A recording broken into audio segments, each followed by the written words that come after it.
Tema le corresponde hoy a la doctora Manuela Muñoz, residente de segundo año de la Pontificia Universidad Javeriana, y ella va a manejar el tema de la pupila y cirugía de catarata. Empezando desde los conceptos pues básicos, anatomofisiológicos, cómo medir la pupila, qué impacto tiene el tamaño de la pupila en cuanto a la decisión de la elección de lentes intraoculares en cirugía de Faco, cómo es el manejo de la pupila intraoperatoria, qué condiciones se pueden presentar principalmente en el síndrome de IFIS, iris flácido, etcétera. Entonces, bueno, sin más, bienvenidos a todos y adelante, Manuela. Bueno, doctora, muchas gracias. Entonces vamos a hablar de la pupila y cirugía de catarata. Entonces, para empezar, pues sabemos que la pupila es una estructura anatómica del ojo que se va a encontrar en el centro del iris y su función, pues, va a ser principalmente regular la cantidad de luz que va a entrar al ojo, ajustando entonces su tamaño en respuesta a diferentes niveles de iluminación.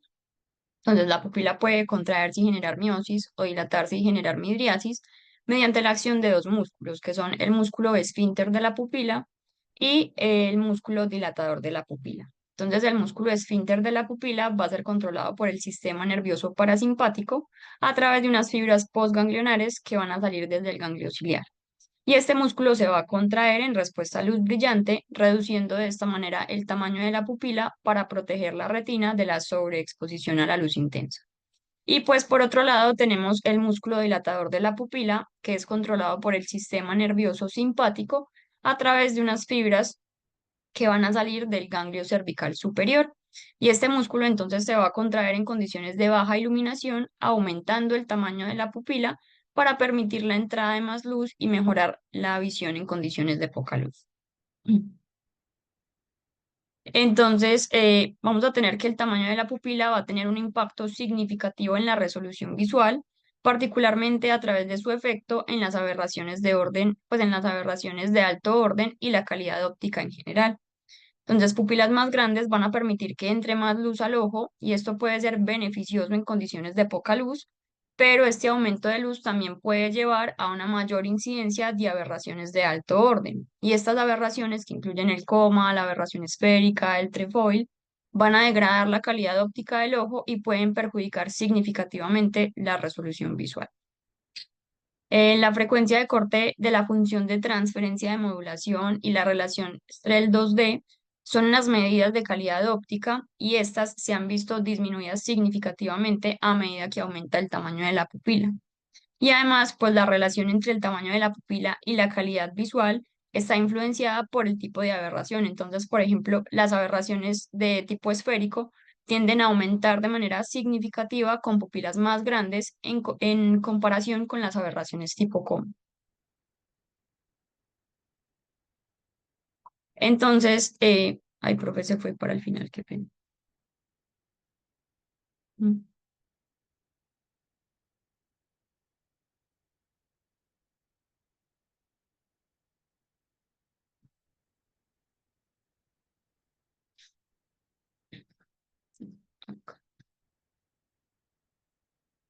Entonces, medir la pupila va a ser muy importante porque del tamaño de la pupila va a depender la visualización óptima del campo quirúrgico, las estructuras intraoculares y pues la facilidad para la manipulación de los múltiples instrumentos quirúrgicos. Y la constricción pupilar inesperada durante la cirugía puede entonces aumentar el riesgo de complicaciones como la ruptura de la cápsula posterior, la pérdida de vidrio, trauma de iris, entre muchas otras. Y además es importante también en la selección del lente intraocular a implantar y para la prevención de complicaciones intraoperatorias en pacientes que puedan presentar factores de riesgo como la diabetes, el síndrome de pseudoexfoliación o que toman ciertos medicamentos que los van a predisponer a un síndrome de iris flácido. Entonces, en estos pacientes eh, se pueden ver beneficiados de múltiples estrategias para reducir este tipo de riesgos. Y finalmente, pues esto nos va a permitir el éxito del procedimiento y también mejorar la seguridad del paciente. Entonces, ¿qué vamos a medir? Pues cuando se mide la pupila. Entonces tenemos el diámetro pupilar en condiciones fotópicas y mesópicas.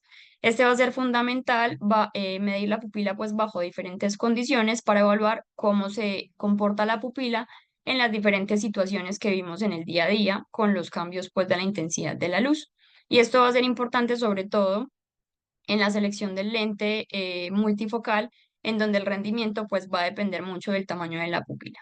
En cuanto a la forma y la excentricidad de la pupila, estas pueden cambiar después de una cirugía, afectando la centración del lente y la calidad visual postoperatoria.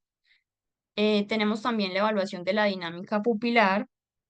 Entonces se evalúa para identificar posibles riesgos de complicaciones como el síndrome de iris flácido, especialmente en pacientes que toman ciertos medicamentos, como los antagonistas de los receptores alfa-adrenérgicos. Y en cuanto a los cambios en el tamaño pupilar postoperatorio, pues varios estudios han demostrado que el tamaño de la pupila tiende a disminuir después de la cirugía de catarata, tanto en condiciones fotópicas como escotópicas, y este cambio también debe ser considerado a la hora de escoger el lente y planificar la cirugía. Entonces, la complicación de estas mediciones va a permitir una planificación quirúrgica más precisa, una mejor selección del lente, optimizando de esta manera los resultados visuales y minimizando las complicaciones postoperatorias. Entonces, ¿cómo vamos a medir la pupila? Existen múltiples dispositivos, entonces ya vamos a ver cada uno y vamos a hablar un poquito de sus ventajas y, y sus desventajas. Entonces está el dispositivo Galilei. Este va a medir el diámetro de la pupila utilizando una tecnología de tomografía Scheimpflug combinada con un topógrafo de disco de Plácido. Este equipo entonces va a permitir realizar mediciones precisas del diámetro pupilar en diferentes condiciones de iluminación, incluyendo tanto las condiciones fotópicas como mesópicas. Y la imagen de Scheimpflug entonces permite medir el diámetro pupilar horizontal y vertical y también la excentricidad de la pupila, proporcionando entonces una evaluación detallada de los diferentes cambios pues en el tamaño y la forma de la pupila. Entonces, algunas de sus desventajas son la alta repetibilidad. Entonces, el Galilei G6 ha demostrado tener una repetibilidad entre las mediciones de parámetros oculares, incluyendo tanto el tamaño de la pupila con un coeficiente de correlación interclase superior a 0,9 para la mayoría de parámetros. Y recordemos que mientras más alto es este coeficiente, pues mayor correlación va a tener. Está también la evaluación, otra ventaja es la evaluación integral, pues que no solo nos va a evaluar la pupila, sino que va a proporcionar mucha información de diferentes parámetros del segmento anterior. Em, y pues en cuanto a las condiciones de iluminación, que ya mencioné que evalúa la pupila pues fotópica y mesópica. Y en cuanto a las desventajas de este dispositivo, es la variabilidad interdispositivo, pues a medida que vayamos avanzando vamos a ver que no es posible comparar las mediciones que hace un dispositivo con otro. Entonces tenemos que tener esto en cuenta a la hora de pronto de ir a evaluar el paciente. También puede ser costoso y no puede estar accesible de pronto a todos los pacientes y tiene complejidad operativa, entonces pues puede requerir un entrenamiento especializado para asegurar la correcta captura y el análisis de las diferentes imágenes. Tenemos el Sirius, que el Sirius nos va a combinar una cámara rotatoria de Scheimpflug con un topógrafo de disco de Plácido para medir diversos parámetros del segmento anterior del ojo, donde está incluida pues la pupila. Y este sistema usa entonces una tecnología de imagen de Scheimpflug para capturar las imágenes tridimensionales de la córnea y el segmento anterior, mientras que el disco de Plácido nos va a proporcionar información de la topografía córnea. Para medir la pupila, entonces, este dispositivo emplea la tecnología de ray tracing, que nos va a permitir calcular el diámetro de la pupila bajo diferentes condiciones de iluminación, y este método pues es altamente preciso y repetible.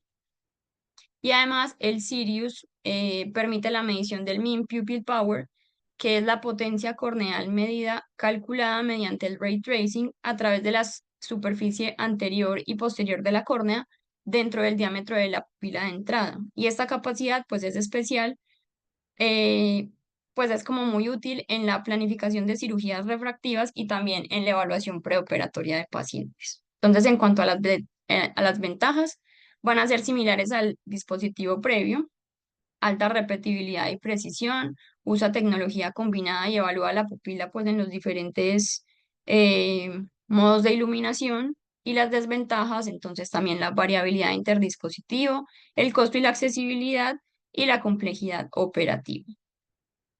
Tenemos el Pentacam HR, que va a utilizar una cámara de Scheimpflug giratoria de 180 grados de alta resolución para una representación tridimensional de los parámetros del segmento anterior, incluyendo el diámetro pupilar, y toma múltiples imágenes en diferentes ángulos, entonces esto permite una evaluación precisa de la pupila en diferentes condiciones de iluminación. En cuanto a las ventajas de este dispositivo, también alta precisión y repetibilidad, permite una evaluación tridimensional, entonces pues nos da una evaluación un poco más detallada y tridimensional pues del segmento anterior y las diferentes mediciones de la pupila, y va a ser una medición integral, es decir, que incluye otro tipo de parámetros de la cámara anterior. Y en cuanto a las desventajas, entonces la variabilidad en condiciones de baja iluminación, la precisión del Pentacam se puede ver afectada en condiciones de baja iluminación, donde no va a ser tan confiable como otros dispositivos para la medición de las pupilas bajo esta condición. También el costo y la accesibilidad y la complejidad operativa. Tenemos el IOL Master 500, que es un biómetro óptico que se basa en la interferometría de coherencia parcial, a través de la cual pues va a realizar la medición del diámetro pupilar. Y este dispositivo entonces emplea un láser de baja coherencia para obtener imágenes precisas y no invasivas del ojo, permitiendo medir varios parámetros oculares, incluyendo el diámetro pupilar. Entonces, las ventajas: la alta precisión y repetibilidad, no es invasivo, es rápido y fácil de usar. Y en cuanto a las desventajas, pues este dispositivo puede tener limitación en cataratas densas, porque la interferometría de coherencia parcial puede tener dificultad para realizar estas mediciones en cataratas densas u otro tipo de oposidades como significativas, y esto puede requerir entonces el uso de métodos alternativos que usen de pronto la biometría ultrasónica. También es un examen que puede ser costoso y es dependiente de fijación, entonces la precisión de las mediciones se puede ver afectada en pacientes que tengan problemas de fijación, como de pronto algún tipo de patología macular. Tenemos el IOL Master 700, que va a medir el diámetro de la pupila usando la tecnología de tomografía de coherencia de fuente de barrido. Las ventajas entonces de este dispositivo es que tiene alta precisión y repetibilidad.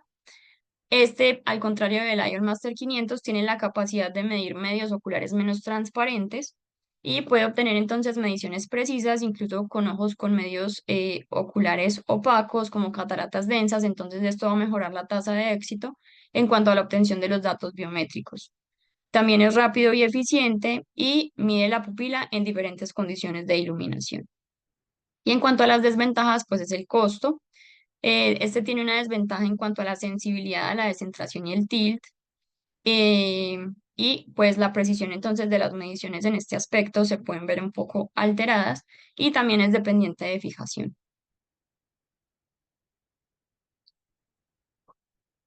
Y el último que vamos a hablar, entonces vamos a tener el Peramis, que va a medir la pupila usando la pupilometría infrarroja portátil. Y este dispositivo entonces va a llenar el ojo con una luz infrarroja que mide la imagen reflejada en un sensor infrarrojo. Y a partir de esta imagen, entonces el instrumento calcula el tamaño de la pupila y varios parámetros de respuesta pupilar, como el reflejo a la luz, la dilatación, y los muestra entonces en una pantalla que tiene ahí al lado. Esta tecnología de pupilometría infrarroja va a permitir obtener medidas objetivas y precisas del tamaño de la pupila y sus reflejos, y esto es útil en la evaluación de la función también del tronco encefálico y en las respuestas del dolor, entonces son usados un poquito más en otro tipo de campos de la medicina. En cuanto a las ventajas, tiene alta precisión y repetibilidad, también realiza una evaluación integral y mide la pupila pues en diferentes condiciones de iluminación. Y las desventajas pues es el costo y la accesibilidad, la complejidad operativa y la variabilidad interdispositiva. Entonces acá traje un artículo que se llama Repetibilidad de las mediciones del diámetro de la pupila utilizando tres dispositivos topográficos diferentes. Este fue publicado por AMSAT en la revista PLOS ONE en el año 2023. Entonces el objetivo de este estudio fue evaluar la repetibilidad intra e interdispositivo de las mediciones del diámetro pupilar utilizando tres dispositivos diferentes. Entonces usaron el Sirius, el IOL Master 500 y el Pentacam HR en pacientes antes de ser llevados a una cirugía refractiva. Entonces, este era un estudio observacional retrospectivo que lo realizaron entre julio a diciembre del 2021 y evaluaron 204 ojos de 102 pacientes y a cada paciente entonces le realizaron el estudio con los tres dispositivos. Entonces, los resultados del estudio, ellos encontraron una repetibilidad intradispositivo. Entonces, la repetibilidad de las mediciones del diámetro de la pupila fue alta en los dispositivos de Sirius y IOL-Master 500, con un coeficiente de correlación interclase de 0,74 y 0,61. Y esto entonces indica que ambos dispositivos van a ser consistentes en sus mediciones cuando se usan de manera repetida en el mismo ojo bajo las mismas condiciones. También encontraron una precisión del Sirius. El Sirius fue el que mayor precisión mostró entre los tres dispositivos. Entonces esto hace que este dispositivo sea particularmente útil en la práctica clínica para medir el diámetro pupilar. Encontraron una baja precisión del Pentacam HR. Este mostró el menor coeficiente de correlación interclase de 0,09. Entonces esto sugiere que sus mediciones del diámetro pupilar pueden no ser tan confiables. En cuanto a la repetibilidad interdispositivo, la concordancia entre los diferentes dispositivos fue baja, con unos amplios rangos de límites de acuerdo, entonces esto indica que las mediciones del diámetro pupilar no son intercambiables entre un dispositivo y otro. Y en cuanto a las implicaciones clínicas, pues estos resultados entonces sugieren que aunque algunos dispositivos como el Sirius y el IOL-Master 500 tienen alta repetibilidad interdispositivo, pues no es posible comparar un dispositivo con otro. Y esto es muy importante para poder planificar las cirugías donde la precisión pues del diámetro pupilar va a ser fundamental. Y en resumen, pues este estudio nos va a destacar como la importancia de seleccionar el dispositivo adecuado para medir la pupila y la necesidad de ser cautelosos a la hora de definir si yo quiero de pronto comparar este resultado con el de otro dispositivo.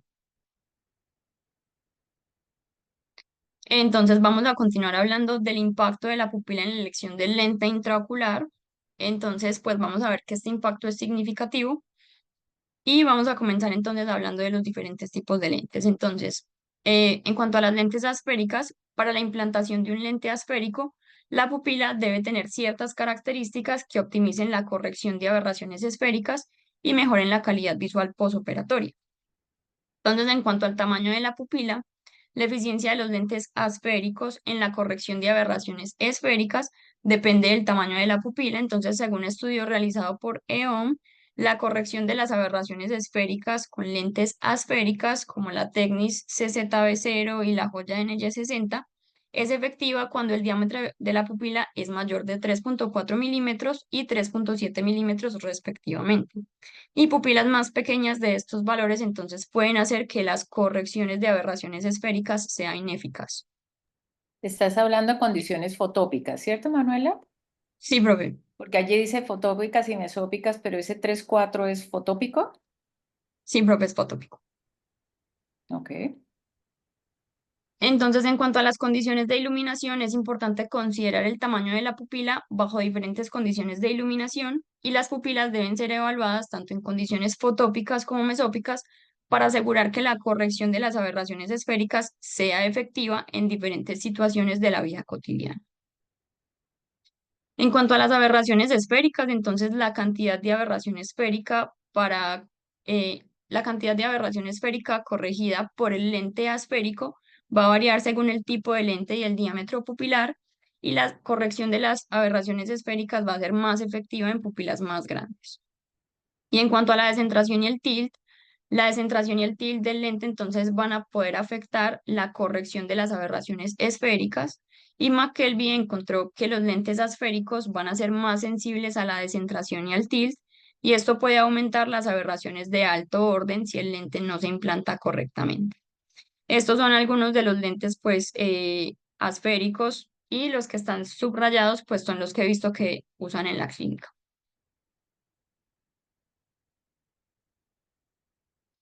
En cuanto a los lentes multifocales, entonces, pues las indicaciones para el uso de este tipo de lentes deben ser evaluadas con más cuidado en comparación con los monofocales. En pacientes que se someten entonces a una implantación de este tipo de lentes, se debe considerar no solo el astigmatismo preoperatorio, la edad, la ocupación del paciente, múltiples enfermedades oculares que pueda tener el paciente como ojo seco, sino también el tamaño de la pupila.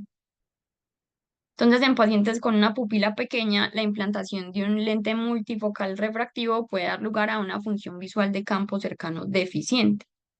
Entonces, bajo condiciones fotópicas, un tamaño de la pupila fotópico se recomienda que sea entre 3 y 3,5 milímetros, porque la mayoría de los estudios indican que estos lentes multifocales funcionan mejor con pupilas más pequeñas en condiciones fotópicas. Y en cuanto al tamaño mesópico, se recomienda un tamaño de 3 a 5 milímetros porque pupilas más grandes o más pequeñas de estos valores pueden deteriorar la sensibilidad al contraste y la calidad de la visión nocturna. Además, pues de la formación de halos y este tipo, pues como de, de fotopsias y estos fenómenos, pues como difractivos de la luz. En cuanto a la Fenómenos variabilidad con... fóticos se llaman. Sí, profe. Fenómenos fóticos, sí. Perfecto. En cuanto a la variabilidad con la edad, entonces la pupila tiende a disminuir con la edad y es importante considerar que la pupila mesópica va a disminuir más rápido que la fotópica y además hay varios estudios que han establecido que posterior a una cirugía de catarata, la pupila puede disminuir de tamaño y se han reportado disminuciones hasta el 10%, entonces debemos tener en cuenta este tipo de valores a la hora de calcular el lente. Y en cuanto al impacto en la calidad visual, entonces pupilas pequeñas menores o iguales a 3 milímetros pueden deteriorar la sensibilidad al contraste, especialmente en condiciones de baja iluminación, y esto puede afectar la satisfacción del paciente, y pupilas más grandes de 3,4 milímetros pueden mejorar la función visual cercana, pero a expensas de la función visual lejana, por la distribución de la luz en las zonas multifocales del lente. Y en cuanto a la descentración y las aberraciones, estos lentes deben ser correctamente alineados para evitar entonces aberraciones ópticas. Estos son los lentes pues multifocales, algunos de ellos, y el que he visto que usan en la clínica es el Panoptix. En cuanto a los lentes de foco, de profundidad de foco extendido, entonces en el tamaño de la pupila se recomienda un tamaño de la pupila promedio de 3,36 milímetros porque se encontró una correlación negativa significativa entre el tamaño pupilar preoperatorio y la profundidad de foco, donde pupilas más grandes pueden reducir la profundidad de foco efectiva. En cuanto a las condiciones de iluminación, es importante evaluar el tamaño de la pupila, tanto en condiciones fotópicas como mesópicas, y las pupilas grandes pues van a afectar la calidad de óptica y pueden generar la formación de halos. En cuanto a las aberraciones esféricas, la corrección de estas aberraciones es menos dependiente del tamaño pupilar en este tipo de lentes comparado con los monofocales. Y en cuanto a la descentración y el tilt, estos lentes van a ser más tolerantes en cuanto a la descentración y el tilt. Están los lentes tóricos, entonces estos nos van a ayudar a corregir el astigmatismo y requieren una medición precisa del astigmatismo corneal y una alineación exacta del lente.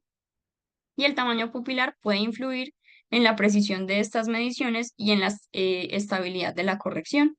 Entonces, en el tamaño de la pupila, un tamaño de la pupila adecuado pues va a ser fundamental para la alineación y efectividad de este tipo de lentes.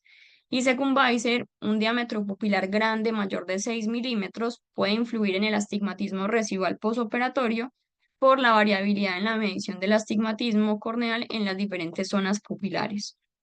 Entonces, pues es ideal que el tamaño de la pupila sea menor de 6 milímetros para evitar como estas discrepancias. En cuanto a las condiciones de iluminación, es importante evaluar el tamaño de la pupila en condiciones fotópicas como mesópicas, y Jing encontró que la precisión de la medición en la orientación del lente tórico es mayor en pupilas mayores o iguales a 4 milímetros bajo condiciones mesópicas. Y esto sugiere que un tamaño pupilar adecuado bajo diferentes condiciones de iluminación es esencial para la correcta alineación del lente. Y en cuanto a la descentración y el tilt, eh, ya dijimos que estos pueden afectar la corrección del astigmatismo y la implantación de lentes tóricas en pupilas pequeñas puede ser desafiante por la dificultad para visualizar las marcas de alineación del lente y esto puede llevar a que el lente no quede centrado y también tenga un tilt aumentado. Y en cuanto a los lentes acomodativos, entonces en cuanto al tamaño pupilar, la pupila debe tener un tamaño suficiente para permitir una buena visualización durante la cirugía y para facilitar el movimiento del lente acomodativo se recomienda un tamaño mayor o igual a 3,5 milímetros en condiciones fotópicas. Eh, y en cuanto a la reactividad pupilar, la pupila debe ser reactiva a los cambios de iluminación y a los esfuerzos de acomodación, y esto es importante porque estas lentes dependen de los cambios en la dinámica pupilar para poder ajustar el enfoque. Y la reactividad pupilar pues permite que el lente se mueva adecuadamente dentro del ojo para proporcionar una visión clara en las diferentes distancias. Y en cuanto a la forma y la simetría pupilar, pues la pupila debe ser regular y simétrica. Pupilas irregulares o no reactivas pueden comprometer la eficacia de este lente acomodativo, pero en algunos estudios se ha demostrado que incluso en casos de pupilas irregulares no se ha visto como comprometida la agudeza visual. Entonces traje bueno, entonces en cuanto a la profundidad de foco, se refiere al rango sobre el cual el plano de la imagen se puede mover mientras que se mantiene una cantidad aceptable de nitidez. El tamaño de la pupila y la profundidad de foco van a estar inversamente relacionados y esto significa que una pupila más pequeña tiende a aumentar la profundidad de foco mientras que una pupila más grande pues la va a reducir. Entonces, Fang encontró una correlación negativa significativa entre el tamaño de la pupila preoperatorio y la profundidad de foco en pacientes en los que les habían implantado unos lentes de foco extendido. Específicamente, entonces, una pupila pequeña se asocia con mayor profundidad de foco. Más adelante vamos a hablar un poquito de este estudio. Sung también demostró que pupilas pequeñas, más o menos de 1 a 3 milímetros, generan una mayor cantidad de una mayor calidad de imagen y una expansión más efectiva de la profundidad de foco bajo condiciones de alta iluminación en comparación con pupilas más grandes. Y Bernard observó que la profundidad de foco disminuye con el aumento del diámetro pupilar y en su estudio, pues la profundidad de foco fue mayor con una pupila de 3 milímetros en comparación con pupilas de 4,5 y 6. Entonces vamos a hablar de este estudio que se llama correlación entre el tamaño pupilar y la profundidad de foco luego de la implantación de un lente de foco extendido. Este artículo fue publicado por Fang en la revista Graves Archive for Clinical and Experimental Ophthalmology en el año 2024 y el objetivo entonces fue investigar las correlaciones entre la profundidad de foco y la edad, la profundidad de la cámara anterior, la longitud axial, las aberraciones esféricas corneales y el tamaño pupilar preoperatorio y posoperatorio, tanto fotópico como mesópico, y una media de ambas mediciones en pacientes con catarata que se sometieron a FACO e implantación de lente EDOF marca Symphony de la casa comercial de Abbott. Entonces, este es un estudio de serie de casos retrospectiva realizado en un centro de prevención de enfermedades oculares en Shanghái, China, entre julio de 2019 y diciembre de 2023. Ellos evaluaron 64 ojos de 49 pacientes que fueron a ser sometidos a una cirugía de FACO con la implantación del lente que ya mencioné previamente. Entonces, ellos encontraron que los diámetros, bueno, clasificaron pues como los diámetros pupilares en pupila fotópica, mesópica y la media. Y los estratificaron en pequeños, menores de 3, medianos de 3 a 5 milímetros y grandes, mayores de 3,5 milímetros.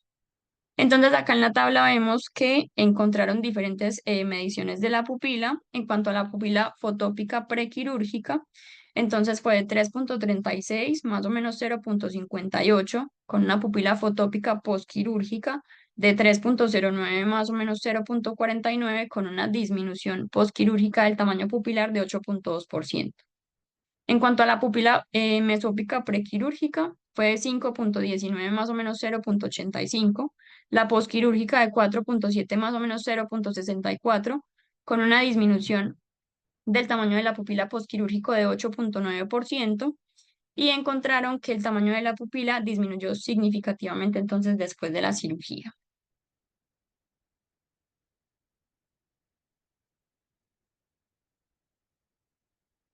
Entonces acá en esta otra tabla vemos cómo a medida que aumenta el tamaño de la pupila, entonces hay una disminución en la profundidad de foco con unas P estadísticamente significativas. Acá tenemos una gráfica de scatter plot de la asociación entre el tamaño pupilar y la profundidad de foco. Y tenemos un coeficiente de correlación de Pearson de 0,3 para el tamaño pupilar fotópico preoperatorio y 0,27 para el tamaño pupilar mesópico preoperatorio. Entonces, estos valores indican una correlación negativa significativa entre el tamaño de la pupila y la profundidad de foco, pues que es lo que ya hemos venido mencionando. Entonces, la interpretación de estos coeficientes es que existe una relación inversa moderada entre el tamaño de la pupila y la profundidad de foco, y esto sugiere entonces que pupilas más grandes están asociadas con menor profundidad de foco después de la implantación de los lentes de foco extendido. Entonces, en este estudio, un tamaño de la pupila más pequeño se asoció con una mayor profundidad de foco y viceversa. Y en cuanto a la conclusión, entonces, pues es lo que he venido mencionando todo este tiempo, una pupila pequeña tuvo una fuerte asociación con una buena profundidad de foco postoperatoria en estos lentes de foco extendido. Vamos a pasar entonces y vamos a hablar de las causas de pobre dilatación en el contexto pues de las cirugías de catarata. Entonces vamos a tener que puede haber causas preoperatorias, entonces podemos tener factores sistémicos como está la diabetes mellitus. Estos pacientes a menudo pues presentan una respuesta disminuida a los agentes midriáticos debido a una neuropatía autonómica que afecta el sistema nervioso simpático y parasimpático. Y la denervación simpática entonces va a reducir la capacidad del músculo dilatador del iris para responder adecuadamente a estímulos que normalmente inducen una dilatación pupilar. Tenemos también la edad avanzada, donde se va a generar una esclerosis del esfínter del iris y la atrofia del músculo dilatador, y esto va a reducir la capacidad de dilatación pupilar, generando una miosis senil. En cuanto a los factores oculares, entonces está el síndrome de pseudoexfoliación, donde el material pseudoexfoliativo depositado en el estroma va a causar una obstrucción mecánica y atrófica, asociada entonces con hipoxia por anormalidades vasculares que van a generar una midriasis limitada por la debilidad del esfínter del iris y una respuesta disminuida a los agentes midriáticos. Podemos tener también cirugías oculares previas, que estas pueden generar fibrosis y alteración en la anatomía del iris, afectando entonces la capacidad de dilatación, entre las que se destaca la vitrectomía por pars plana, la trabeculectomía, y estas están también asociadas con traumas directos del iris en la cirugía, compromiso nervioso y formación de sinequias posteriores posoperatorias. Podemos tener algunas anormalidades del iris, entonces estas pueden ser congénitas como la iridosquisis o también pueden ser por trauma o uveitis.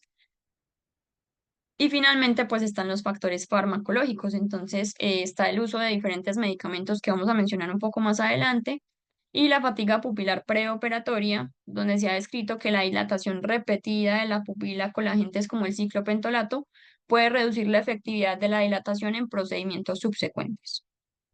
Y tenemos los factores intraoperatorios. Entonces está el trauma directo sobre el iris, el síndrome de retropulsión pupilar o el síndrome de iris flácido, que vamos a mencionar más adelante. Entonces, en cuanto al síndrome de iris Manuela, entonces, antes de que entremos en este tema que es extenso en el IFIS, entonces, pues como algunas anotaciones con respecto a lo que ya hablaste, el diámetro pupilar es mandatorio evaluarlo de todas las diferentes maneras que lo dijiste, pues no necesariamente se necesitan todas, lo que tengamos a la mano sirve como una guía. Pupilas muy pequeñas o la pupila pequeña en general aumenta la profundidad de foco.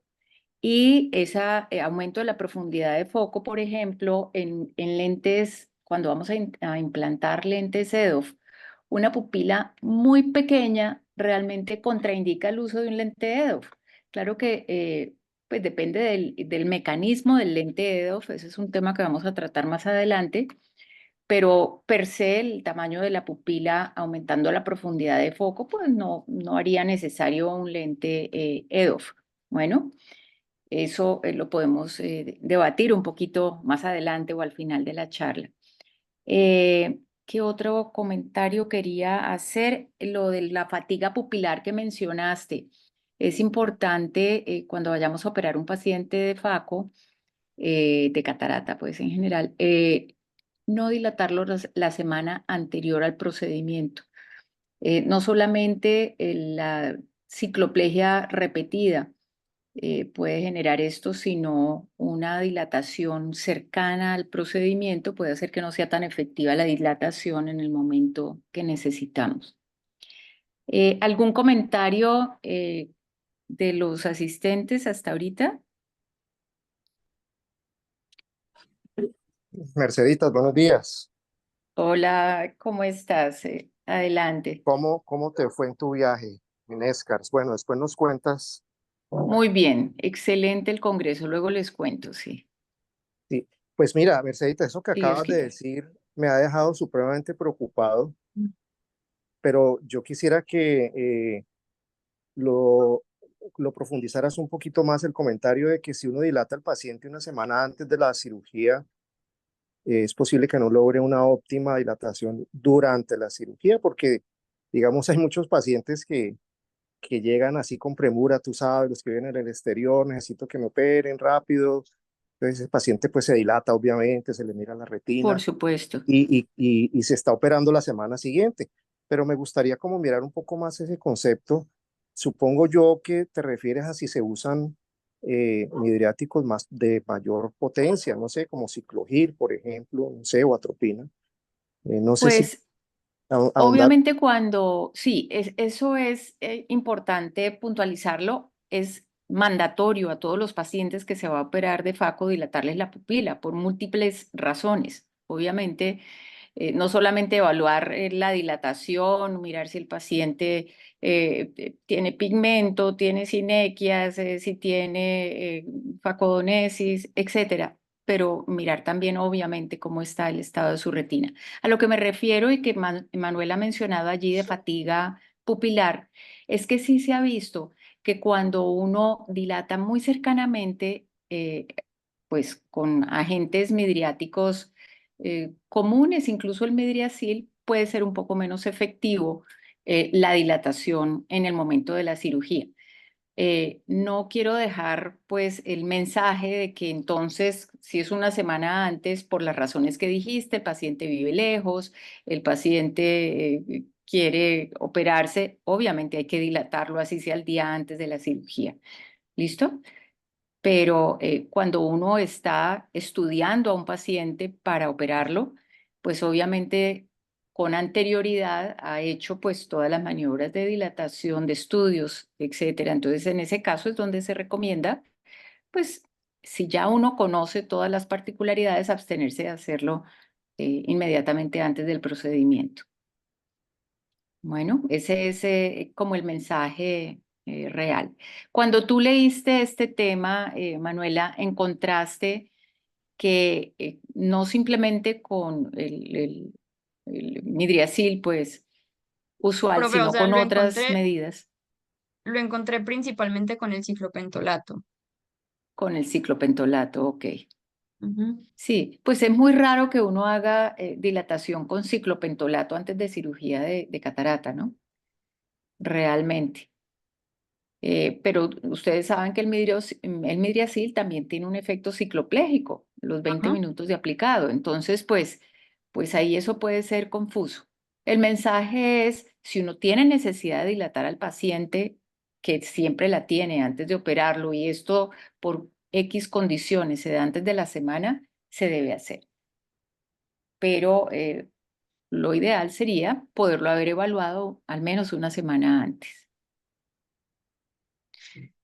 Listos, quitar, sí, eso como, no sé si aclara un poquito, porque realmente sí sería preocupante decir no dilate al paciente si nunca lo ha visto antes de operarlo, pues porque no puede dilatar en la cirugía. De hecho, una de las condiciones para uno poder hacer una cirugía de catarata es dilatar al paciente porque necesita tanta información para ese momento de la cirugía que obviar ese paso, pues no tendría sentido, ¿listo?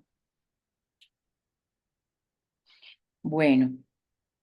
Gracias. ¿Algún otro comentario? Sigamos entonces, Manuela, con el síndrome de iris De flácido iris flácido. intraoperatorio. Bueno, entonces este va a ser una complicación que va a ocurrir durante la cirugía de catarata y se va a caracterizar por una tríada de signos. Entonces está la flacidez del estroma del iris, que va a ondular durante la cirugía en respuesta a las corrientes de irrigación. Está la miosis progresiva intraoperatoria a pesar de la dilatación preoperatoria con los fármacos midriáticos y el prolapso del iris a través de las incisiones corneales o esclerales con riesgo de aspiración del mismo con la sonda del faco. Entonces, este síndrome puede ser completo cuando se cumplen todos los criterios o incompleto y se puede clasificar en leve, moderado o severo. Entonces, leve es cuando tenemos el iris flácido, moderado es cuando hay flacidez más la miosis progresiva o el prolapso y severo pues es cuando presentamos los tres criterios. Y este va a tener una prevalencia de 1,1 al 12,6%. Entonces vamos a tener que hay algunos factores de riesgo que nos van a predisponer a este síndrome. Entonces tenemos el género y la edad, pues tenemos una edad avanzada, principalmente en hombres, y se da principalmente en hombres debido al uso de los antagonistas alfa-1 para el tratamiento de la hiperplasia prostática benigna. En algunos artículos está descrita la hipertensión como un factor de riesgo, pero en otros no, entonces pues realmente es un factor controversial. En cuanto al diámetro de la dilatación pupilar, entonces la disminución del diámetro pupilar dilatado preoperatorio va a ser un factor de riesgo para desarrollo de IFIS, independientemente de si el paciente consume o no los medicamentos para la hiperplasia prostática. Entonces se ha descrito que pupilas menores o iguales a 7 tienen una sensibilidad del 73% y una especificidad del 95% para predecir el IFIS, pero esto es principalmente entonces en los pacientes que sí consumen los antagonistas alfa-1.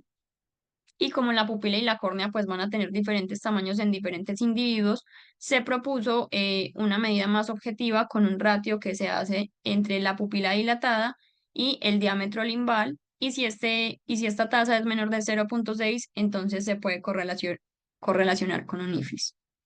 Tenemos también entonces Manuela, múltiples. perdón un Doctora. momentico, aquí con respecto a los factores de riesgo, antes de seguir avanzando, tú hablas de factor de riesgo hombres mayor que en mujeres, pues sí, porque ellos pueden tomar más medicamentos para la hipertrofia prostática, aunque hay muchísimos otros medicamentos que también las mujeres podemos Sí, profe, tomar que enseguida voy a pueden hablar de los generarlo, ¿no? medicamentos. Y lo de la hipertensión per se, no los medicamentos, porque ya también vas a mencionar de los Ujú. medicamentos antihipertensivos que la pueden generar. La hipertensión per se podría ser por la alteración microvascular del iris, ¿no? Ujú. Pero principalmente tener en cuenta los medicamentos que se toman para el manejo de hipertensión. Listo. Bueno, entonces Sí, tenemos múltiples continúa. medicamentos. Están los antagonistas del receptor alfa-1 adrenérgicos, inhibidores del receptor de angiotensina 2, benzodiazepinas, antipsicóticos tanto típicos como atípicos y medicamentos antihipertensivos. Entonces vamos a empezar hablando de uno por uno. Tenemos los bloqueadores alfa-1, que estos van a generar una pobre dilatación pupilar al antagonizar los receptores alfa-1 adrenérgicos en el músculo dilatador del iris. Y estos receptores entonces van a ser los responsables de mediar la contracción del músculo dilatador del iris, lo que va a generar entonces una midriasis y al bloquear estos receptores pues se va a impedir la contracción del músculo, entonces esto lleva a una reducción en el diámetro pupilar y una respuesta disminuida a los agentes midriáticos.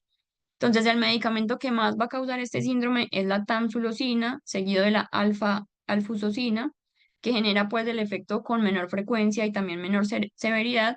Y finalmente tenemos la terazosina y la doxazosina. Entonces se ha descrito que la tamsulosina, la dosis en Japón es de 0,2 miligramos, mientras que en Europa y en Estados Unidos es de 0,4 miligramos. Entonces, pues esto de pronto explica por qué hay una prevalencia mayor de este síndrome en Estados Unidos y en Europa, pero pues este síndrome también se ha descrito cuando se consumen este tipo de medicamentos hasta 48 horas después de iniciado el medicamento. Entonces, pues igual se recomienda definir con el urólogo y el paciente al momento de hacer el diagnóstico de pronto de una hiperplasia prostática y que el paciente vaya a iniciar tomando estos medicamentos, definir si en ese momento tiene catarata, si esta catarata cumple como los criterios quirúrgicos y realizar la cirugía antes de iniciar este tipo de tratamientos. Mira que eso que estás diciendo es muy importante. El urólogo debería remitir al paciente por oftalmología antes de iniciarle un inhibidor alfa 1, ¿sí? Antes de la tamsulosina. porque el efecto de bloqueando pues estos receptores es irreversible. Ujú. Y nosotros todos hemos visto pacientes que aunque suspendan el medicamento, pues obviamente no tienen ningún cambio en la respuesta del el iris flácido. Entonces, importante nosotros mismos concientizar por este lado a los urólogos que, pues obviamente temiendo las complicaciones de una prostatectomía, tratan de dilatar al máximo y pues tenemos pacientes que tienen situaciones muy difíciles oftalmológicamente hablando en su cirugía por esto. Listo, continúo. Bueno, entonces vamos a continuar con los medicamentos antiglaucomatosos. Entonces, la mayoría de este tipo de medicamentos van a generar este síndrome. Entonces, tenemos los beta bloqueadores como el timolol, que pueden reducir el tamaño de la pupila y la amplitud de contracción máxima. Y estos van a disminuir entonces a través de la inhibición de los receptores beta adrenérgicos en el músculo dilatador de la pupila. Y este músculo entonces pues va a ser responsable de la dilatación a través del sistema nervioso simpático y al bloquear entonces los receptores beta va a disminuir la actividad simpática y esto va a reducir la dilatación. Tenemos entonces también los inhibidores de la anhidrasa carbónica como la dorzolamida y estos medicamentos van a reducir el tamaño pupilar principalmente a través de su efecto sobre la disminución en la producción del humor acuoso al inhibir la enzima anhidrasa carbónica en el cuerpo ciliar. Están los análogos de las prostaglandinas como el latanoprost. El mecanismo específico no está como muy claro, pero se ha propuesto que la relajación del músculo ciliar inducida por estos fármacos puede contribuir a la reducción del tamaño de la pupila y los agonistas alfa-adrenérgicos como la brimonidina van a reducir el tamaño de la pupila a través de la acción sobre los receptores alfa-2 adrenérgicos en el músculo dilatador y esto lleva a la inhibición en la liberación de noradrenalina en las terminales nerviosas simpáticas, lo que va a disminuir entonces la estimulación del músculo dilatador, resultando en una miosis. Tenemos los medicamentos antipsicóticos, tanto típicos como atípicos, que pueden afectar la dilatación pupilar de múltiples formas. Y pues va a depender entonces del mecanismo de acción y de los receptores que bloquean.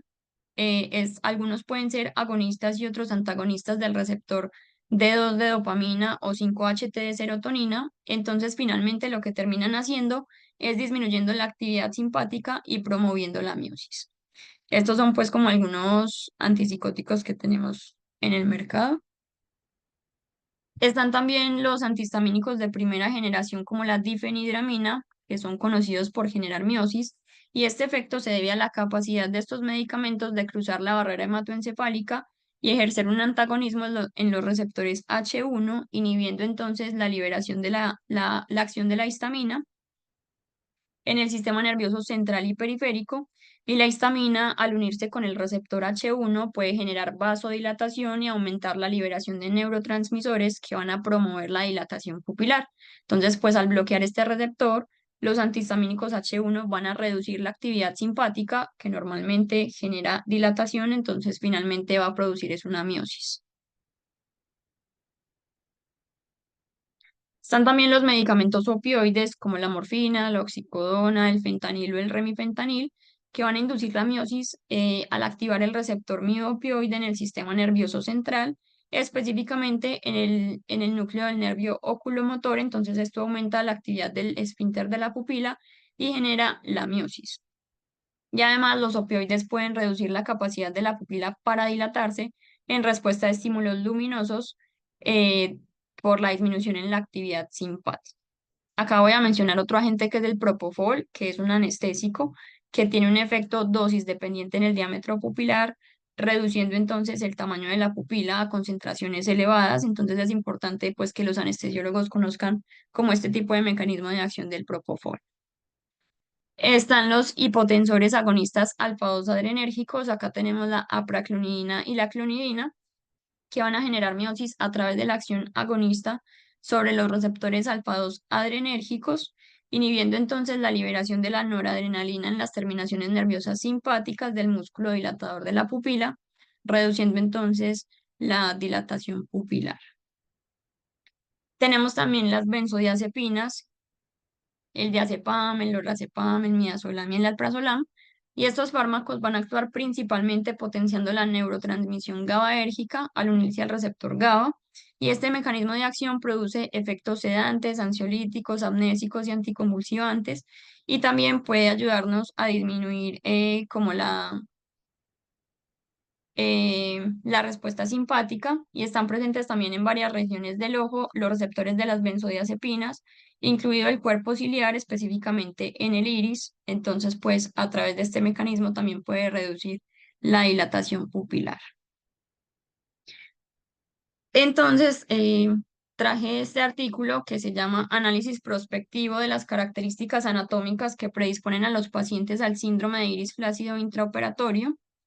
Este fue publicado también en la revista Graves Archive for Clinical and Experimental Ophthalmology en el 2024. Es un estudio de cohorte prospectivo y el objetivo fue evaluar parámetros anatómicos que predisponen a los pacientes a desarrollar IFIS, especialmente en aquellos tratados con antagonistas de los receptores alfa-adrenérgicos. Entonces, ellos incluyeron 55 pacientes en tratamientos con medicamentos alfa-adrenérgicos y 55 controles. Se realizaron entonces mediciones preoperatorias mediante la tomografía de coherencia óptica del segmento anterior, pupilometría y biometría. Y ellos encontraron entonces que los pacientes que desarrollaron IFIS presentaron un diámetro pupilar significativamente mayor. Entonces, en el OCT era de 3.29 más o menos 0.85, y finalmente terminó en 3.63 más o menos 0.68 con una P significativa. En la pupilometría era de 3.56 más o menos 0.87 y luego de 3.95 más o menos 0.67. Y en cuanto a la cámara anterior más estrecha, era de 3.12 más o menos 0.4 versus 3.32 más o menos 0.042, también con una P estadísticamente significativa. Entonces, los valores de corte para una probabilidad del 50% de IFIS fueron un diámetro pupilar de 3.18 milímetros, una profundidad de cámara anterior de 2.93 milímetros, y la combinación de estos parámetros con el uso de los medicamentos, entonces mostró un área bajo la curva de 0.75 para todos los grados de IFIS. Entonces, ellos finalmente concluyen que la combinación de estos parámetros biométricos con el historial de la medición en los pacientes que toman estos medicamentos puede mejorar la estratificación del riesgo de IFIS durante la cirugía de catarata, permitiendo una mejor planificación preoperatoria y también un manejo intraoperatorio. Este diámetro pupilar que están mencionando de 3 y pico es bajo dilatación. Sí, doctora. Ok. Sí, son pupilas pues diminutas, imagínense, 3 y pico bajo dilatación, con cámaras estrechas. Sí. Claro que muchas veces uno ve pupilas medias que no llaman tanto la atención. Eso lo podemos discutir más adelante. No necesariamente tener así en la evaluación preoperatoria la pupila chiquitica, la cámara estrecha, pues aumenta el riesgo. Pues obviamente está demostrado con estos estudios, pero el mensaje es no tranquilizarse si uno ve una pupila que dilata medianamente bien y demás, porque igual en cualquier momento puede saltar la liebre, ¿no? Siempre hacer una planificación preoperatoria muy, muy juiciosa en estas circunstancias. Listo, continúa. Bueno, vamos a hablar un poco de las complicaciones. Entonces, estas van a tener una incidencia mayor cuando no se anticipa el IFIS. Se plantea que por cada milímetro de reducción del tamaño de la pupila, pues las complicaciones intraoperatorias aumentan el doble. Y entre las complicaciones, entonces podemos tener el aumento de la inflamación ocular, la retención de fragmentos del cristalino, la caída del núcleo al segmento posterior, dehiscencias de la zónula, rupturas de la cápsula posterior, desgarros de la cápsula anterior, pérdida de vítreo, trauma del iris, edema macular cistoide, ifema, dehiscencias de la herida y también hipertensión ocular. Entonces es importante, pacientes con alto riesgo pues van a ser candidatos a profilaxis, que ya vamos a hablar cómo se hace la profilaxis, y también uso de técnicas quirúrgicas modificadas para disminuir entonces este tipo de complicaciones. Entonces, en cuanto a la fisiopatología, se conoce pues que la principal causa va a ser el uso de los medicamentos para la hiperplasia prostática. Entonces, hay tres receptores. Está el alfa 1A, el B y el D, donde el A va a ser el principal regulador del tono del músculo liso, tanto en el sistema urinario como en la pupila. Entonces, el medicamento va a antagonizar el receptor impidiendo la dilatación adecuada. Entonces, se propone que la ingesta de estos medicamentos a largo plazo va a conducir a variaciones anatómicas permanentes que no se resuelven completamente luego de suspender el medicamento y no se van a ver afectadas por los medicamentos midriáticos, siendo cambios irreversibles sobre el iris.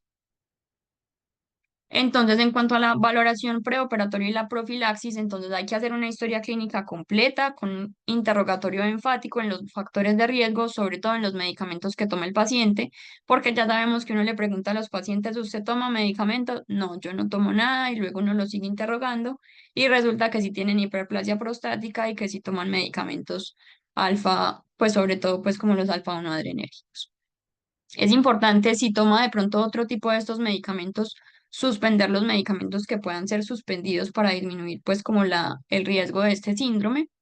Y entonces se han propuesto como medicamentos profilácticos que se pueden usar para disminuir los riesgos. Entonces está el uso preoperatorio de atropina al 1% tópica como un parasimpático mimético que se va a aplicar 40 minutos y 20 minutos antes de la cirugía y posteriormente ya en el momento intraoperatorio se podría aplicar también epinefrina intracameral. Está el uso Fíjese, preoperatorio de los... Manuela, perdón, lo que estabas diciendo de suspender los medicamentos, pues antes de la cirugía que puedan estar causando o causar pupila pequeña. Con respecto precisamente a la tamsulosina y sus parecidos, leía recientemente un artículo en donde, pues, obviamente sabemos que incluso aunque uno suspenda el medicamento, pues el efecto producido sobre ese músculo dilatador de la pupila en todo el tiempo que el paciente ha tomado el medicamento, pues que queda, ¿no? Eso es irreversible.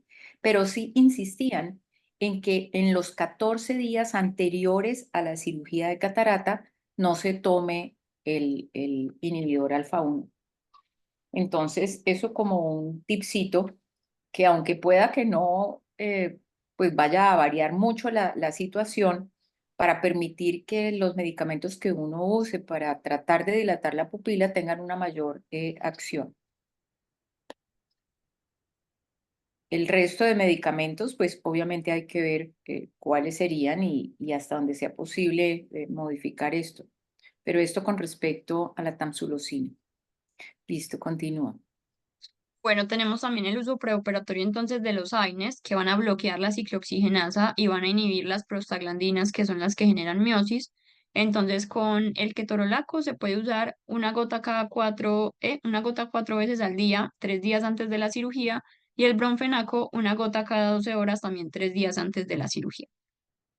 La Asociación Latinoamericana de Cirujanos de Catarata, segmento anterior y refractiva, propone el uso entonces de tropicamida al 1%, con fenilefrina al 2,25%, ciclopentolato al 1% y AINE una gota cada 10 minutos, empezando 30 minutos antes de la cirugía. Y pues antes se usaba un inserto que se llamaba Midriacert, que se colocaba en la base del fondo de saco conjuntival, pero pues este medicamento tardaba mucho tiempo en actuar, entonces se dejó de utilizar. Y tenemos medicamentos que se pueden usar de manera intraoperatoria. Entonces está la lidocaína, que en el músculo esfínter del iris actúa bloqueando la transmisión en los axones que lo inervan y va a producir entonces una relajación de este con la consecuente midriasis. Se puede realizar una inyección subtenoniana de 2,5 mililitros de lidocaína al 2,5%, o también se puede aplicar como anestésico local intracameral. Se han descrito múltiples concentraciones que pueden ir del 1 al 2% libres de preservantes y con dosis que varían de 1,5 hasta 12 miligramos por inyección intracameral.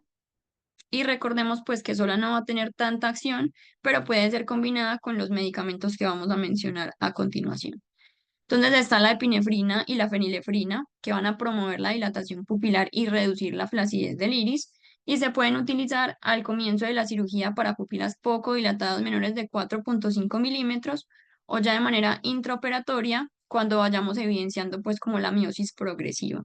Y esta nos puede producir más o menos 1 milímetro adicional de dilatación. Entonces, una pupila mal dilatada al comienzo de la cirugía después de una inyección intracameral de epinefrina va a ser un signo temprano de un posible IFIS. Y entonces la epinefrina se puede usar a diferentes concentraciones, puede ser de 1 en 10.000 hasta 1 en 1.000.000, diluida en solución salina, y la dosis puede variar de 0,1 a 0,3 mililitros y puede ir sola o en combinación con otros medicamentos. Tenemos la fenilefrina que se usa al 0,31, al 1 o al 1,25%. Las dosis usadas en diferentes estudios pues varían de 0,31 hasta 25 miligramos por dosis, dependiendo de si la fenilefrina venía sola o combinada con otros medicamentos. Tenemos otro medicamento que se llama el Omidria, que es la combinación de fenilefrina al 1% y el ketorolaco al 0,3%. Este está aprobado por la FDA. Y tenemos otro que es que se llama Midriane, que es tropicamida al 0,02%, con fenilefrina al 0,31% y lidocaína al 1%. Y este entonces, además de ayudarnos con la dilatación pupilar, pues también ha reducido como el dolor intra y posoperatorio. Entonces, todos estos medicamentos deben ser libres de conservantes y de bisulfitos para evitar la toxicidad endotelial, y el uso de estos medicamentos combinados ha demostrado la disminución en la necesidad de uso de dispositivos mecánicos en la dilatación pupilar y por ende también reduce el tiempo de la cirugía y las complicaciones. En cuanto al manejo quirúrgico, entonces estos pacientes deben ser intervenidos por cirujanos experimentados. La ubicación y la construcción cuidadosa de las incisiones, junto con el uso de parámetros fluídicos de bajo flujo de irrigación y aspiración, van a ser eficaces para controlar el comportamiento del iris y conducir de pronto a casos más leves del IFIS. Se debe realizar una hidrodisección cuidadosa, minimizar los movimientos dentro y fuera de la cámara, mantener el flujo de irrigación siempre sobre el plano del iris y realizar incisiones clear córnea. Se puede considerar el uso de retractores o anillos de expansión. No se recomienda el estiramiento mecánico de la pupila o la esfinterotomía parcial, porque en estos casos incluso pueden empeorar la miosis. En casos de alto riesgo de IFIS, como la población masculina que toma tamsulosina y tiene midriasis pobre, pues estos dispositivos de expansión pupilar se pueden usar inclusive pues desde el inicio de la cirugía. Los retractores del iris entonces se ha descrito que en ocasiones requieren mucho tiempo, eh, pero pues son preferibles porque tienen menor costo, y al aplicarlos se deben ubicar directamente debajo de la incisión principal, formando como una forma de diamante para evitar que al entrar con el faco, pues hagamos un trauma iatrogénico del iris. Los dispositivos de expansión de la pupila entonces son en la mayoría de los casos más fáciles de usar, requieren menos tiempo de operación, no requieren incisiones adicionales, la mayoría ingresa por la incisión principal y proporcionan entonces una pupila estable durante la cirugía, minimizando la deformidad pupilar y la inflamación, pero pues estos son más costosos. Y también entonces podemos usar la viscomidriasis, sobre todo los dispersivos, para mantener entonces una pupila adecuadamente dilatada. Y aunque la Eh, constricción de la... Perdón un momentico, Manuela, estás hablando de los OVDs, de los dispositivos viscoelásticos. El dispersivo, pues sí, está indicado obviamente para disminuir el trauma que pueda tener eh, ese endotelio, pero realmente son los cohesivos sobre la cohesivo. cápsula y tratando de, sí, de hacer una viscodilatación, los que se usan directamente allí. Entonces, si se puede usar la técnica DuoShell, que son los dos, el dispersivo primero para que se vaya al endotelio y luego el cohesivo, es el cohesivo realmente el que tiene el mecanismo viscodilatador, pues. Perfecto, doctor. Y entonces, pues aunque la constricción de la pupila minimiza la visibilidad quirúrgica y es la principal preocupación de los cirujanos en el IFIS, recordemos que también está el prolapso del iris, que puede ser un problema intraoperatorio importante que lleva a complicaciones como dehiscencias de la herida, lesiones iatrogénicas del iris, incluso endoftalmitis posoperatorias. Entonces es importante como solucionarlo en el momento quirúrgico. Entonces, se han descrito pues como varias técnicas para reducir el prolapso del iris. Entonces, primero hay que reducir la presión intraocular disminuyendo todos los parámetros del faco. se debe introducir el iris nuevamente dentro de la incisión. En los artículos profe describían como una técnica de ordeñado, pero realmente pues no entendí cómo se hacía. Y la clave del tratamiento pues es igualar el gradiente de presión liberando el líquido detrás del iris. También incluso se pueden usar como viscoelásticos para tratar de mantenerlo dentro y que este evite pues como el prolapso a través de la incisión. Y al final de la cirugía se puede usar acetilcolina o carbacol para generar pues como una miosis pupilar. Precisamente hay una pregunta del público. La doctora Olga Rubio preguntaba si uno ha usado en la preparación preoperatoria atropina, entre otras, para lograr esa dilatación, ¿será que cuando uno al final de la cirugía ponga el miótico va a funcionar? Pues aquí el problema, digamos, el dilatador del iris con la tamsulosina o con las medidas farmacológicas que el paciente haya recibido hacen menos efectivo esto, pero pues la efectividad estaría limitada, pero si uno lo debe usar, pues se usa. Realmente eh, el uso aquí del miótico al final de la cirugía, en lo que tú leíste, Manuela, es una práctica, digamos, indicada o solamente en casos necesarios. A mí realmente, personalmente, no me parece, eh, pues, necesario la misma miosis que el paciente va haciendo eh, durante la cirugía, pues, no haría necesario aplicar al final el miótico, que además puede tener, pues, aumentar la posible inflamación posoperatoria. Esa, la primera pregunta, a ver, ¿qué leíste? Y lo otro, la técnica de ordeñado es que cuando tienes un iris que se está prolapsando por la incisión, la técnica de ordeñado es meterte por una paracentesis cercana y con una espátula tratar de reducir y aplanar ese iris, liberándolo allí de la incisión por la que se está saliendo. ¿Ok? Esa es la técnica de ordeñado.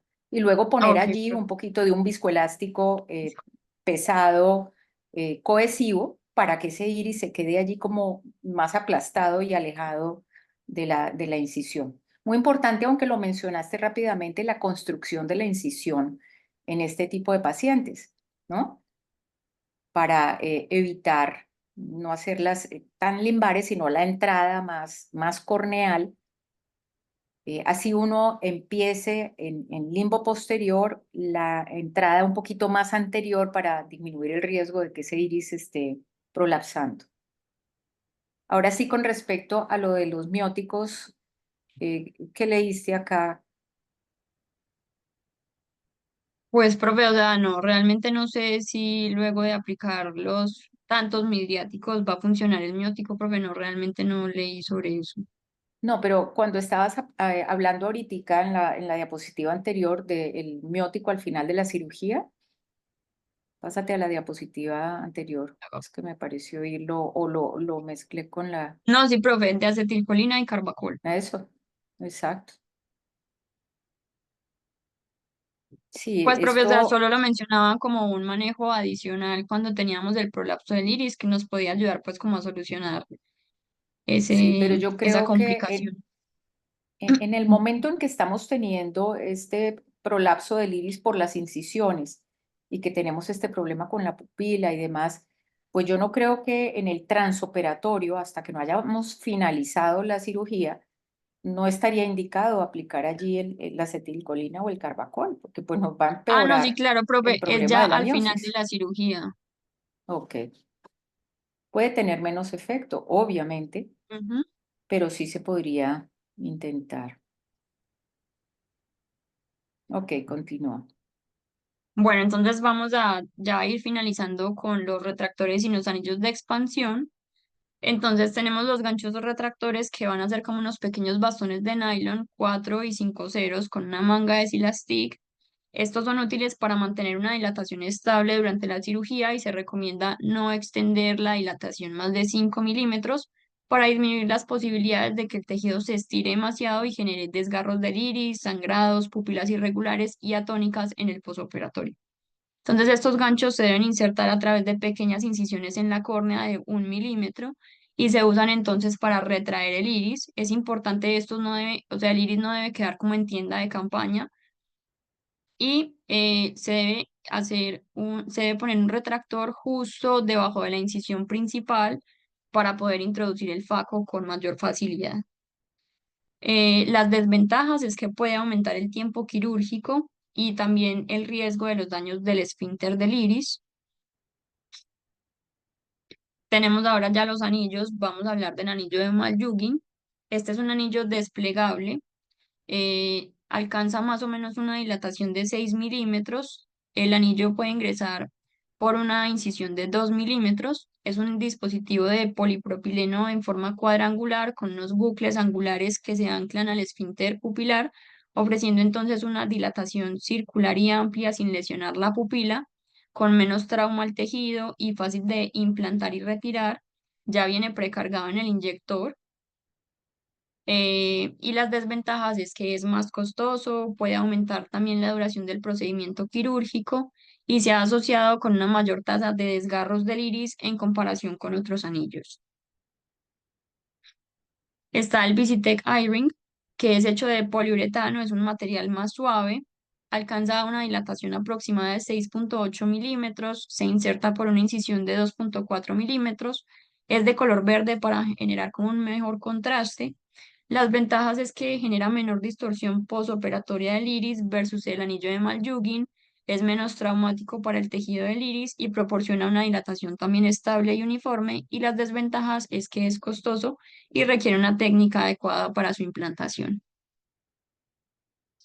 Está el expansor Oasis, que es un dispositivo flexible y ligero de polipropileno y tiene un diámetro de 7 milímetros, ofreciendo una dilatación cuadrangular amplia y estable, ya que la fijación se realiza en 4 puntos como con un riel y no lesiona la pupila ni el iris y se implanta sin necesidad de ampliar la incisión, aunque necesita ser precargado. Está el anillo VX, que es hecho de nylon 5 ceros monofilamento. Este nos va a dar una dilatación más o menos de 5,5 milímetros, ingresa por una incisión de 0,9 milímetros. En cuanto a las ventajas, pues es un diseño uniplanar hexagonal, tiene 3 tamaños de 6, 6,5 y 7 milímetros, que facilita la manipulación durante la cirugía, tiene menos tiempo quirúrgico, menor riesgo de complicaciones como desgarros. Y las desventajas es que puede ser difícil de enganchar completamente en algunos pacientes y se han reportado complicaciones menores como sangrados o desgarros de la cápsula anterior. Y finalmente está el anillo de Gupta, que nos da una dilatación de 5,5 milímetros, se introduce por una incisión de 2,8 milímetros, acá hay que ampliarla un poco. Las ventajas es que proporciona una dilatación comparable con el anillo VX que ya viene precargado y las desventajas es que tiene mayor riesgo de desgarros del esfínter del iris en comparación con otros dispositivos y también puede requerir un tiempo quirúrgico adicional. Profe, y eso era como lo que traía para el día de hoy. Muchísimas gracias, Manuela. Hemos hecho una revisión desde la anatomía hasta lo que estamos usando hoy como medidas para el manejo de la pupila pequeña. Básicamente, el propósito de esta charla era como hacer conciencia que el análisis de la pupila en la evaluación preoperatoria en cirugía de Faco es mandatorio, es muy importante, que puede definir desde el tipo de lente que uno debe elegir, y por qué sí, por qué no, eh, y además anticipar factores de riesgo que uno puede, digamos que, prepararse antes del procedimiento para saber cómo manejarlos, ¿sí? Siempre hacer una anamnesis muy cuidadosa del paciente, preguntarle por medicamentos, no solamente la tamsulosina, porque obviamente pues las mujeres no vamos a tomar nunca este tipo de medicamentos, pero en vejiga inestable muchas mujeres toman medicamentos, el más frecuente el de Trucitol. Yo he tenido mujeres con IFIS por Detrucitol Así que simplemente averigüen si son hipertensos, qué medicinas se están tomando, qué se aplican tópicamente en los ojos. Fíjense en los medicamentos de glaucoma, obviamente, que también hay posibilidades de pobre dilatación pupilar por los diferentes mecanismos que nos explicaste. Eh, no sé si en el público haya algún comentario y a Olga Rubio que preguntaba pues lo de el uso el miótico en el postoperatorio, si uno utilizaba todas estas medidas antes de cirugía para dilatar la pupila, si era efectivo. Yo veo que en algunas escuelas, al final de cualquier cirugía de FACO, ponen mióticos. Yo realmente no entiendo pues bien pues el propósito. Mientras más cosas use uno que no sean necesarias, pues más riesgo de o inflamación o sí, algunos efectos adversos.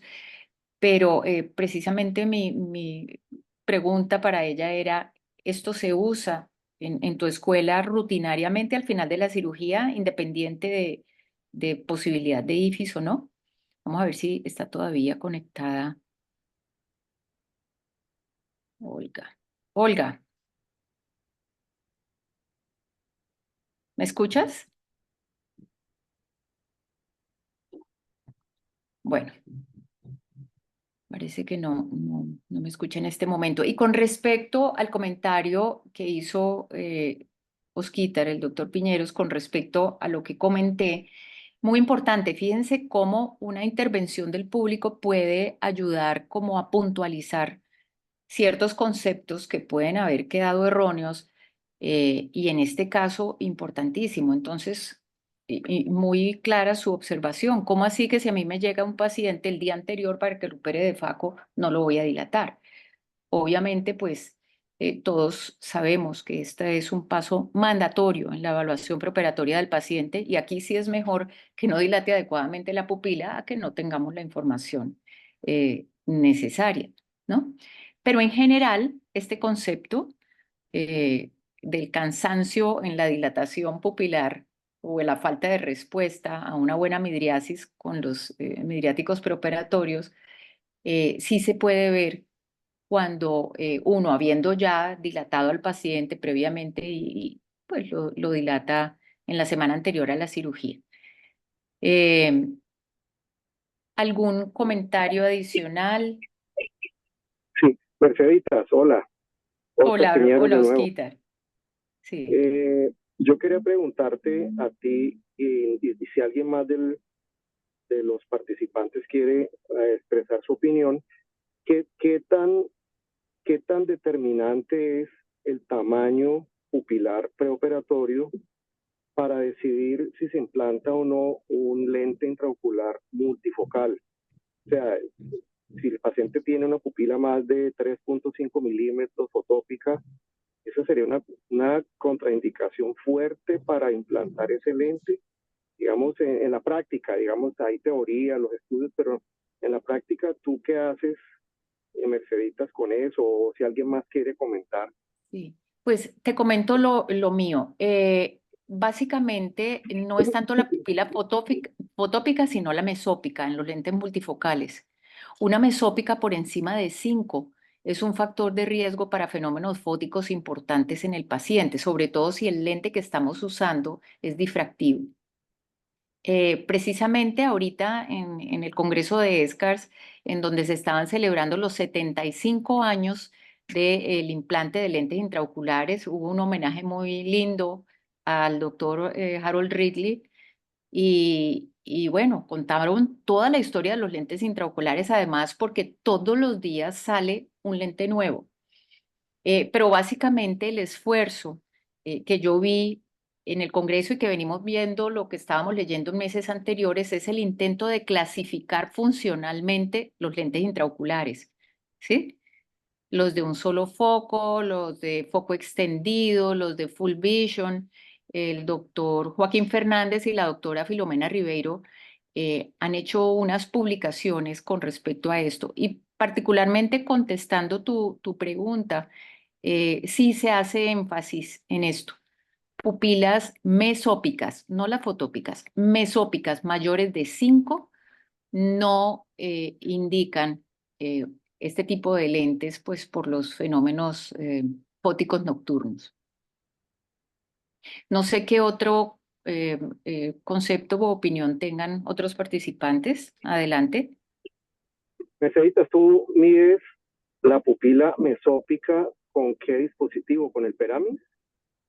No, con el OPD que yo tengo, eh, porque el OPD me da fotópica y mesópica.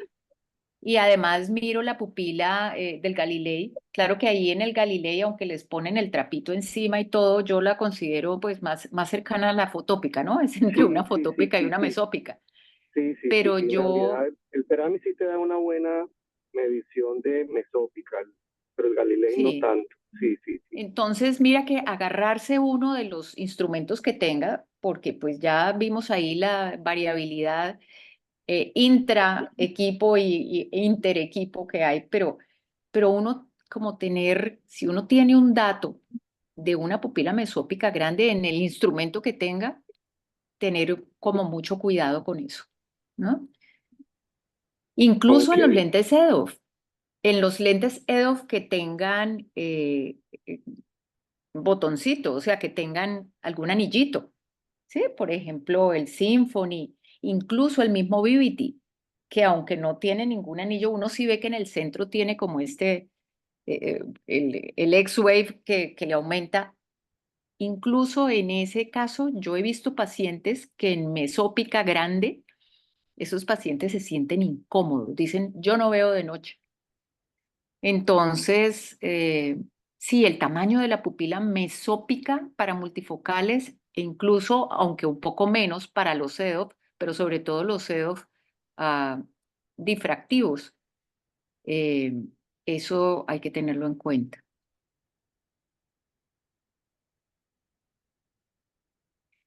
Entonces,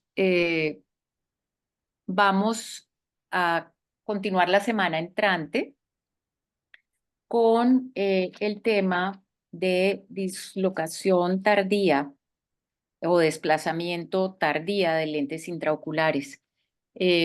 Nos faltan 3 sesiones en la parte de catarata y voy a tratar de traer las 3 cosas más importantes como que vi allá en el Congreso como para poder aportar con respecto a esto. Lo de las dislocaciones tardías de los lentes intraoculares fue el objeto de la conferencia magistral del doctor Basabada, en donde muchos de los que llevamos tantos años en la práctica hemos empezado a ver y no nos explicamos por qué a este paciente que hace 25 años fue operado exitosamente con un lente intraocular en su sitio y lo hemos seguido durante años de un momento a otro, ¡pum! El lente o se descentró o se cayó atrás y el paciente ni se ha golpeado, ni el paciente tiene ningún factor de riesgo, ¿sí? Como uveitis, etcétera, importante. Entonces, por eso este tema que es tan interesante para la semana entrante, este tema le corresponde al doctor André Felipe Niño. Y el siguiente tema que sería para el 2 de octubre, le corresponde al doctor Alejandro Rosales, el residente entrante de la Universidad Javeriana, que es fractura del cristalino en cirugía de Faco. Bueno, los principios, las técnicas, los instrumentos, las complicaciones, qué significa un fragmento retenido, etcétera, etcétera. Entonces, hasta allí el adelanto.